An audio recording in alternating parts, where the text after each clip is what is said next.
On today's episode of the Welloff Podcast, we welcome Natty Frasca, host of the Feminine Rebellion podcast. And she's also a pleasure coach. So we're going to be stepping a little bit outside our comfort zone and learning how to get in touch with ourselves.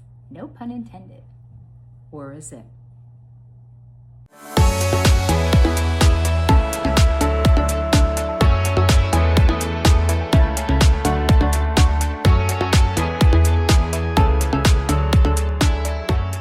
All right, we are in the middle of Women's History Month, and what better way to celebrate Women's History Month with our guest today, Tara? Before we get to her, I have a burning question for you because I know you love Salt and Pepper, and one of their best songs of all time is "Let's Talk About Sex, Baby. Let's talk about you and me," right? How do you feel about that? Are you comfortable talking about sex, baby? Girl, I'm an open book. You want to know? You just ask. So, I mean, yes, I'm absolutely comfortable talking about sex. What do you want to know? Oh, I don't want to know anything. I'm just curious to know if you're comfortable because you know what? I think I throw a lot of people off when I'm working with clients one-on-one. A lot of times I ask them about sex. Are you having it? Is it good? Is it painful? Especially if they're going through menopause, etc. So I think it shocks a lot of people because that's not why they're coming to talk to me, but sex is so important to our humanity, our femininity. But a lot of people don't. It's a part of life. It's a part of life. And you're right. It's an unfortunate topic. I mean, it's an unfortunate thing that people find it so taboo and don't want to talk about it. And, we're seeing a lot of things come to light over the past couple of years, especially involving menopause and women actually talking about it and talking about the problems that they're having. And, when you get to be a middle-aged-ish, we're not there yet, obviously, but when you get to be a middle-aged woman, you have you might experience some changes and some difficulty, and we got to talk about these things. And so today's purpose is to really kind of bring this stuff to life. And whether you're comfortable or not, listeners, you better strap in. No pun intended. Yeah.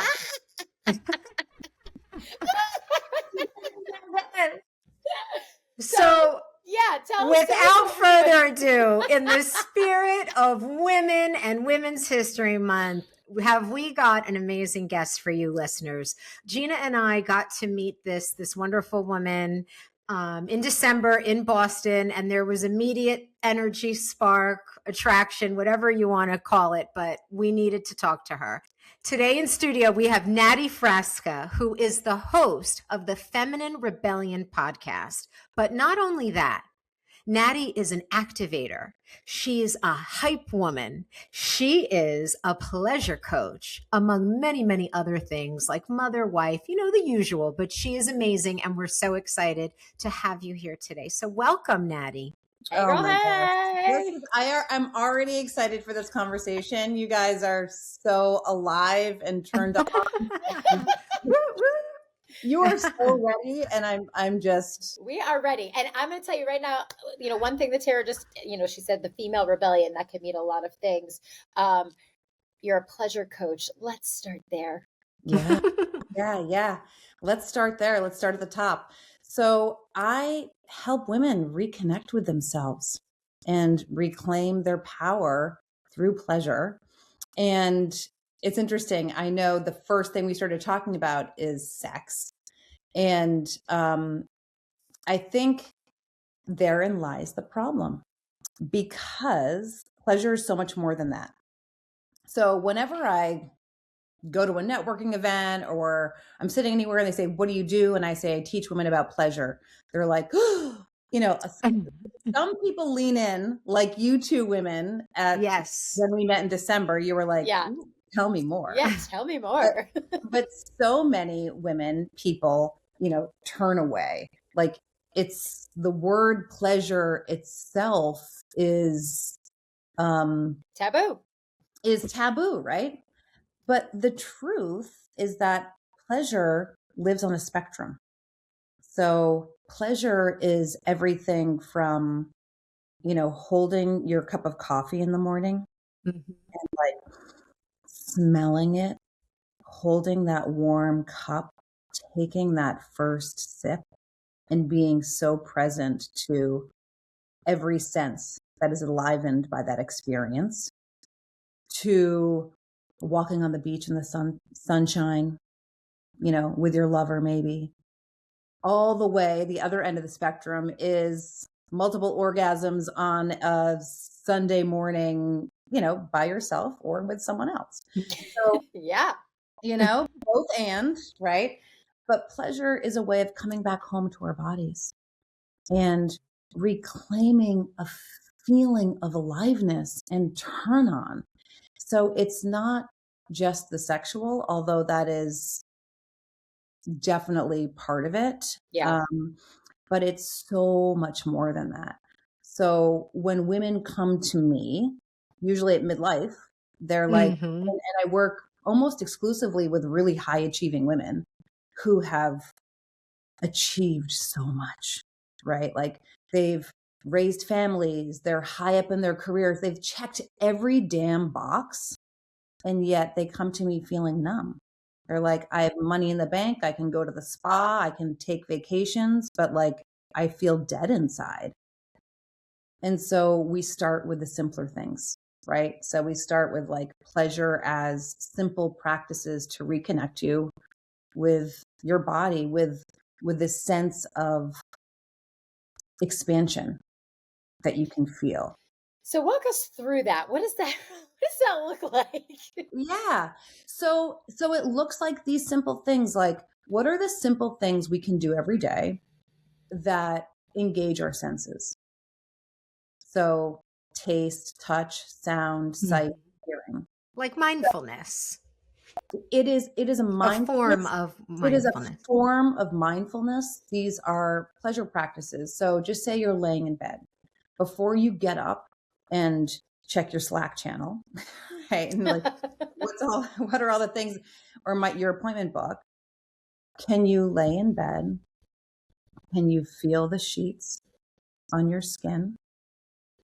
Can you listen to your breath? Can you feel your breath move through your chest and your belly? Can you smell the air? Can you roll over and like rub your partner's back and kiss them? Can you luxuriate in your senses for 90 seconds? Can you remind yourself, I have this body and this body is mine and I'm allowed to feel good in it? So that is a simple practice, all the way to, one practice that I have every client of mine practice is a self-touch. So it's maybe 15 minutes on your bed, put some towels down, get some delicious scented oil, and start at your feet, massage your feet. Thank you, thank you, thank you, feet, for carrying me through this life. Rub your thighs. These are the thighs I have tried to change my entire life. These are the thighs that I stand in front of a mirror when I'm trying on bathing suits and tell them that I hate them. I mean, it's so sad how disconnected we are and how we've been at war with our bodies. So, touching yourself, massaging yourself, and all the way to self-pleasuring practices for orgasm.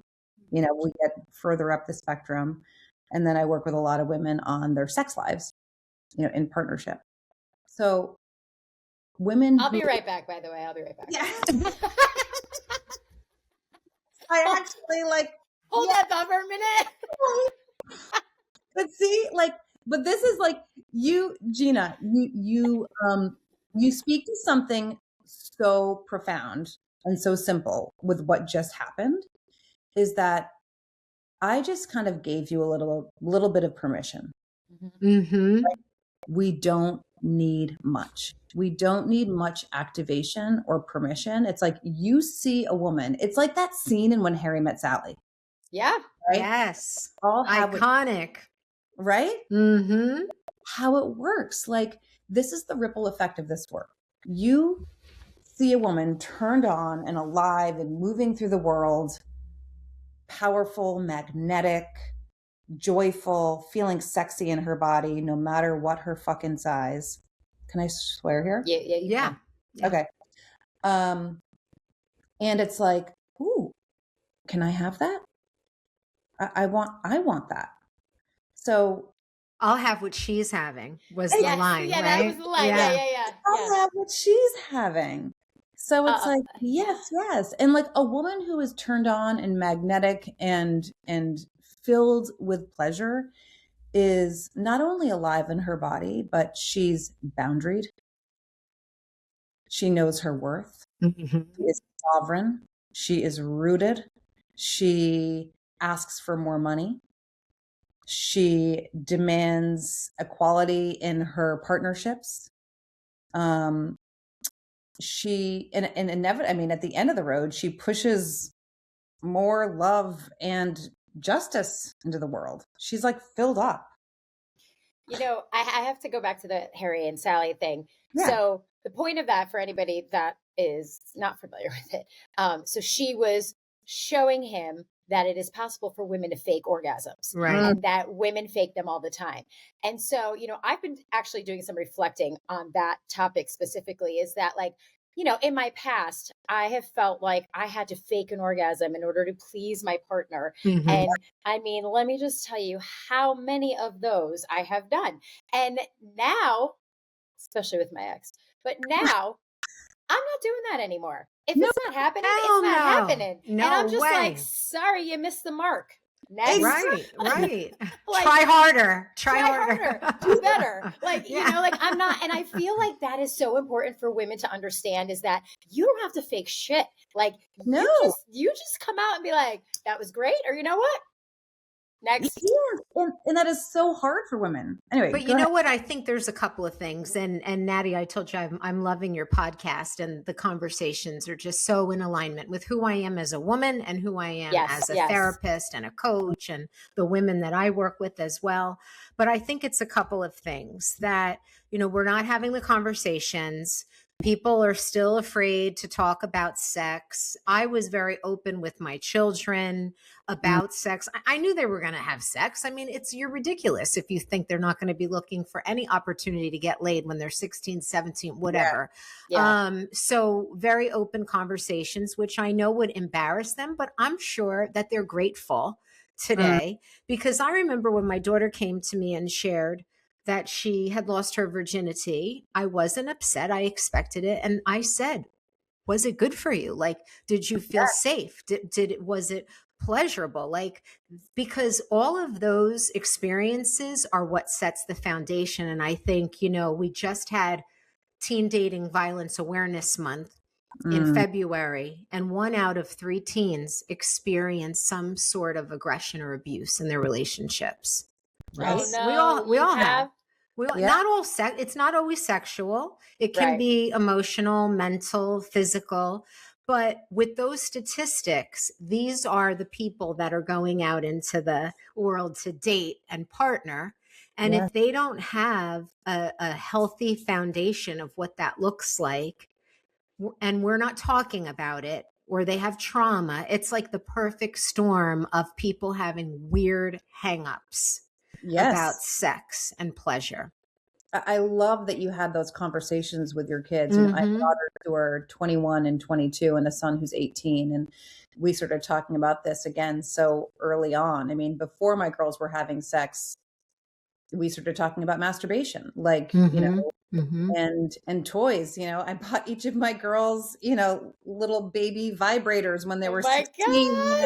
God, wow. I love that.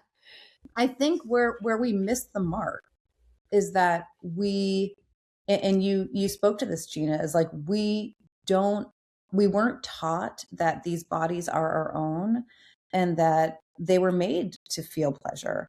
And we need to first learn how to give that pleasure to ourselves and what feels good and what doesn't feel good. Like, so much of that learning, I mean, this is like, should happen in health ed, right? In high school. It's like, practice on yourself. Do I like having my butt squeezed? Right. I mean, I'm doing this with women in their 50s now. Right. Like, what feels good to you? Don't just defer to whatever your partner saw on some porn website. Right.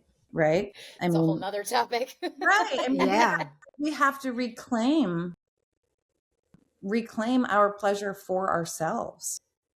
And you know what, Natty? Like, I grew up in Catholic school, and I'm Really, from girl? I'm from the era where boys were told they'd grow hair on their palms if they jerked off. You know, Yeah. let alone talking to women. I mean, that Yeah. wasn't even brought up. It was just like total no.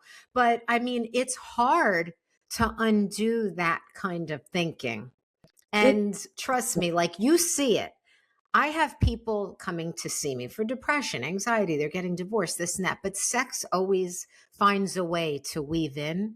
It blows my mind how many people have unhealthy beliefs and just constitutions about sex. And I know you talk about this, like after menopause, oh, I'm all done with that. I'm all dried up. I'm good. I don't have to have sex anymore. Why? Why wouldn't you? Oh my gosh. I mean, at almost 50, I mean, actually, Tomorrow. Oh my God, tomorrow's the big day, Natty. Happy birthday. Happy birthday. The big 5-0. Holy cannolis. century dinner. Yeah. My sex life has never been better. I love that. I mean, and I desire that for all women.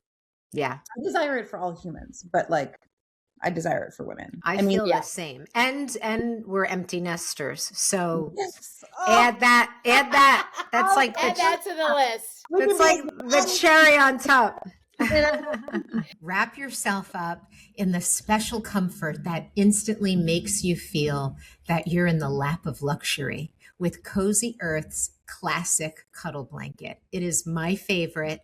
It's, Gina, there's no words. It's like a warm hug. I mean, you can see right now, I have the bubble cuddle blanket, which I sleep with every single night because I'm always freezing, and it weighs like 1,000,000 pounds. It does. The classic cuddle blanket is like, it almost feels like a weighted blanket, and I feel less anxious. I sleep better. It's just unbelievable. I know. It's equal parts indulging and inviting. And, you know, with February being the month of love, we have to show ourselves a little love by cuddling up with our big blankets. That's right. And if you use the code COZYWELLOFF, you get to treat yourself for 20% off. Yes. And these blankets, I'm telling you right now, once you've had this blanket, you're never going to go back. And Cozy Earth offers a guarantee. So if you don't like it, which we promise you will, you can send it back for a full refund. So go to CozyEarth.com, use your code COZYWELLOFF, and make your home the ultimate sanctuary. Yay, we can have toys. No one's walking in. That's right. Game. I mean, I can relate to the whole, you know, I went through menopause early because I had breast cancer. So I was in a forced menopause. And so, and I split up from my boyfriend, and I was like, that's it. I'm never having sex again. Like, I'm done. I don't need to, you know, whatever. And then, you know, clearly I got over that, but you know, it's just, it's a mentality so much for so many women. And we really have to, it's okay. It's okay to like have someone walk in and they see your vibrator next to you, next to your bed or whatever. It's not like a bad thing. No. And it takes more women like us to keep getting on these podcasts. Yes. Content. And it's happening. I mean, there is a revolution, a rebellion happening there of midlife women who are reclaiming their sexuality and their sensuality. And I am here for it. It is, the more we talk about this, the better. Yeah. So tell us what your podcast is about. Yeah, the podcast is about pleasure, power, purpose for midlife women. You know, midlife women who have, you know, achieved a lot and realized that life on paper looks pretty fucking good. But the behind closed doors, they're bored, numb, drinking a bottle of Chardonnay and watching Netflix every night, wondering when they're finally going to do the things that they want to do with their lives. Seeing, you know, recognizing that life is finite and thinking, you know, what's next for me? So a lot of the podcast is about like reclaiming those desires Like, what is it that you want? You know, you say you want freedom. What does that mean? What does that look like? You know, if you were free, what would, you know, I would spontaneously book a long weekend in Paris. Okay. I would leave my husband of 25 years. Okay, let's get on that. Yeah. I feel like in the last week, I've met at least 3 people that got divorced after 30 plus years of marriage. And so I feel like like women aren't going to settle anymore. They're not going to stay stuck anymore. They're not going to live their husband's dreams anymore while they hold down the fort. I have to tell you, I've been in 11 weddings, and of those 11 weddings, have you really? I know. Yeah, I know. Sorry. Oh, I'm retired now, girl. But I've been in 11 weddings, and of those 11, I think 7 of them are divorced. Yeah. Well, you know what's happening? I think women are finding each other. So I will scream this from the rooftops. I love my husband. We're 25 years in. We've ridden the roller coaster. We've talked about divorce. We've gone through moments where we're like, we're done. We're at a real sweet spot. Kids are gone. Sex is good, you know. And I've told this to him too. My women in my life are my everything. Mm-hmm. I mean, I love him. I want him to stick around, and I could not live without what I call my sisterhood. Yeah, so absolutely. So this divorce is less scary. Feels less scary now because we're like, wait a minute. Like, I spent a week in Ibiza dancing a closing weekend in September with 3 of my girlfriends. I'm like, life's pretty fucking good. Yeah. I'm with you, because like when I split up from my 9-year relationship, I'd go to bed every night and I'd be like, oh my God, I don't have to listen to anybody snore, smack me in the middle of the night because they're tossing and turning, wake up in a bad mood. Like, I'm good. Exactly. Like, we are fine, especially, you know, if you have a career and, you know, you are making your own money. It's a lot harder. Of course. You know, when you're not. Yeah. When you're not, it is scary for women who are not. Yeah. And it is the grass on the other side. I don't want to say it's greener, you know, but every jungle out there, Natty. It's a jungle out there. Like I have walked many, many women through divorce in my practice, and they're doing just fine. They're doing just fine because life, the world is shifting. Like, single women are having fun, are having vibrant lives. Like, every woman that I went to Ibiza with was divorced except for me. And I mean, they were having more fun than I was. They were getting it, girl.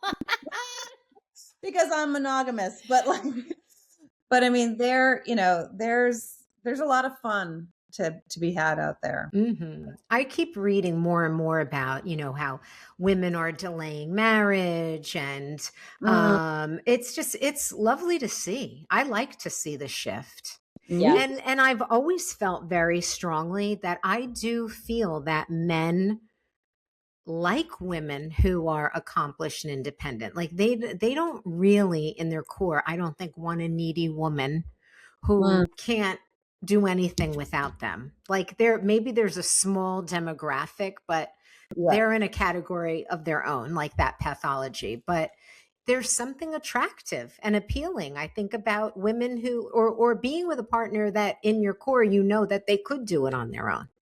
I just had the funniest conversation with a client this morning, and I said, you know, you have to dom your husband. And she was like, what? And I said, like, not necessarily in a sexual way, but like, men. Wait, what does that mean? You have dominate. To dominate. I was like, dominate. Yeah. So many men that I have come into contact with and spoken to, and I've had men in my practice as well,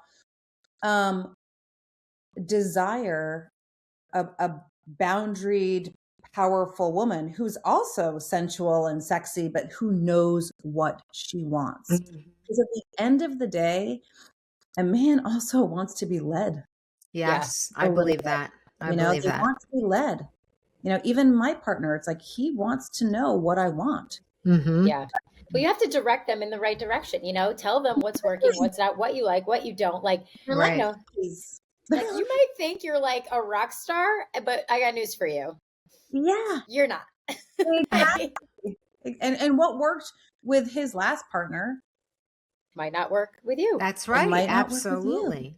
Exactly. I'm so curious because I love the work that you're doing. It's so important. But how does one become a pleasure coach? Is there like a class you got to take? There is. There are certifications. Okay. So wow. Yeah, I trained in tantra and sexuality. Learned a lot from Regina Thomasauer, who runs the School of Womanly Arts, wrote the book Pussy. And I have read a lot of scientific papers. So I'm a dork when it comes to pleasure. So as much as I am all about the embodiment piece, what really has fascinated me from the beginning was what happens in the brain when we practice pleasure. So I have studied the scientific cascade of practicing pleasure, which is when you practice pleasure, you release dopamine into your brain, motivation chemical, oxytocin for bonding, serotonin, prolactin, endorphins. So when you practice pleasure, the hind part of your brain, that is the fight or flight part of your brain that sends you into the sympathetic nervous system, anxiety, turns off.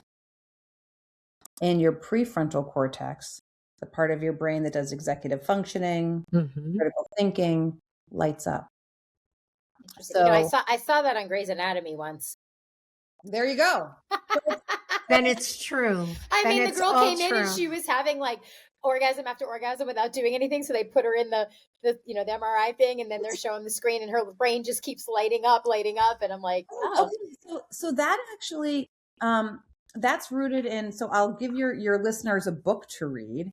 Okay. Yeah, we love writing books. it down. Here's my pen. Why Good Sex Matters by Dr. Nan Wise. And she is like, I would consider her a mentor of mine at this point. Incredible, scientist. She was a sex therapist. She decided she wanted to know more about what was happening with women's brains, specifically during orgasm. So her study is taking women into her practice, into her clinic, having them reach orgasm, and then connecting them to imaging. See, it's a thing. It's a thing. Go Grey's Anatomy. What I just said is actually, completely rooted in science. Yeah. So when you achieve orgasm, or really the full spectrum of pleasure, you think more clearly, you become more creative. There's so many benefits to practicing pleasure. It's not just a nice to have, but it's a neurobiological need, especially in, our current culture, where if you open up the news, you're like in fight or flight. Right. Every time you read a headline. Yeah. So practicing pleasure is like better than going to the gym, maybe. Oh. Or do both. One of our last episodes, I was looking for an excuse to not work out. Yeah. Like we were talking about, like you just do your Kegels while you're sitting at a red light. Yes. We were doing all our exercises. As soon as you say it, I have to start doing them. Yeah. Your Kegels, and also rub your breasts maybe at the same time. I don't know. Okay. Man, I love all this. This is so informative, and it's really a topic that we need to talk about more. Yeah. It is. And I commend you so much. I have to ask you though, because you're like a unicorn because of what you do. So you're also a hype woman, which I think I know what that means, and an activator. Say more about that. Yeah. I mean, as an activator, the women who come into my world, I give them permission to want more, to become more, to shed their old conditioning. So I think of myself as a catalyst. So when people come into my world, I'm just like, be fucking ready, because we are going strap in. Strap in. We are going to or strap on. Exactly. Yeah, strap in, strap on, all of the above. All of the things, Gina. All of the above. I mean, I want the feminine rebellion. My company is about, the rise of the feminine, the rise of the female. Like it's feminine leadership. Mm-hmm. This world is screaming for more women in power. Yeah. Yes. Amen. Hallelujah. I think our world would be so different if more women ran it. Yeah. And so this work, it starts on the individual level. But I mean, my biggest, greatest mission is that this individual work ripples out, and that we just become the fiercest advocates for each other, for people who don't have voices, for the underserved, and that, woman by woman, we shift the culture. Yeah. We go from patriarchy to matriarchy. Yes. Do you have any suggestions or tips for our listeners on like what vibrators to get or anything like that? Yeah. So what I always have people start with, especially like you mentioned early, people coming into your practice, Dr. Tara, with like, vaginal dryness. So there's a vibrator that I love called Taboo, TABU.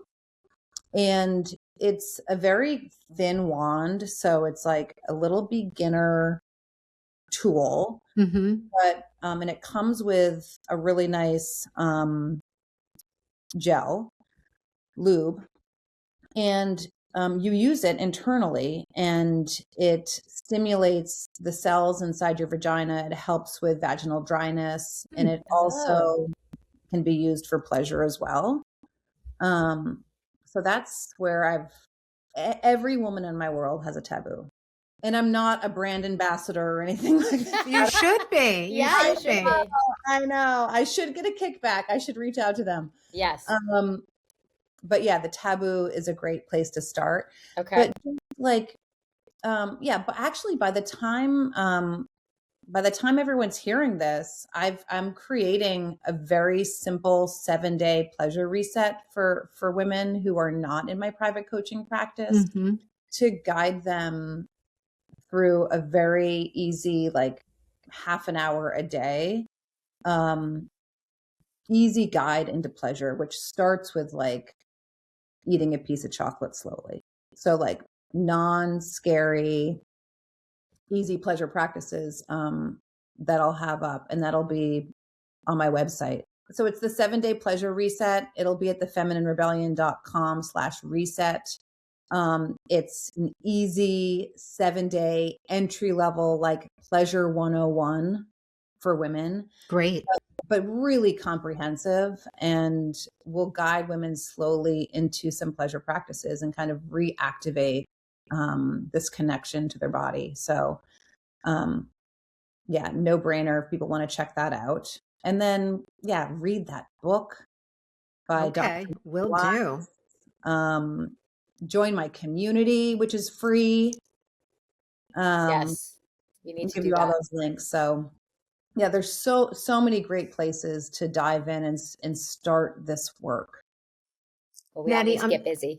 Yes, we do. Natty, I'm so curious to ask you, because for someone like you, it seems like you're very in tune to obviously pleasure and not denying yourself of anything. But we ask everyone on our podcast what Welloff means to them.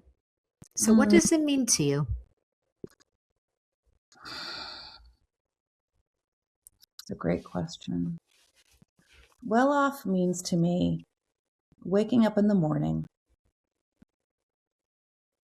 and feeling good about the day ahead and what I am pushing out into the world. I believe in our innate ability to make this world a better place. And do I feel well enough to do the work that I'm here to do? Like, at the end of the day, I'm a justice warrior. So, am I filled up enough to go do the work that I want to do? Yeah. Love that. I knew you were going to have a great answer. Yes. Yes. I'm a woman on a mission. Yes. And again, to share with our listeners, it's the Feminine Rebellion podcast they need to start listening to. And you can find it anywhere you listen to podcasts. And also your website. Tell us your website and your social handles. Yeah, it's all the Feminine Rebellion across all board. Instagram, website, podcast. If you look that up, you'll find me. And you're in Boston, but your clients are everywhere, correct? The clients are global. Yeah. Wow. Great. Global. So, and we've got some retreats coming up this next fall. So, pleasure retreats for the women who. Wonderful. Ooh, great. Maybe we'll have to come. Where are they? Oh my God. I'm planning one in Costa Rica. Ooh. I love Costa Rica. Yeah. And then I'm hosting one next month at my lake house in New Hampshire. But that's a small for private clients. But very nice. Yeah. Well, it's been wonderful. I mean, I feel so pumped listening to you because you speak our language, and we want women to have the freedom to feel, to experience what they want to experience. Talk about sex and all the things. You deserve it, listeners. You deserve to feel good. Like, this is it. We are here on this planet at this moment in time to feel good. And you get one life, you get one chance. You get one life, you get one chance. Like, let's fucking go, women. Yes. LFG, baby, LFG. LFG all day long. LFG. Well, thank you so much for coming on and sharing all of your wisdom. It's been such a pleasure. Yes, it has been. It has been delightful. So good to see you again. Great to see you too.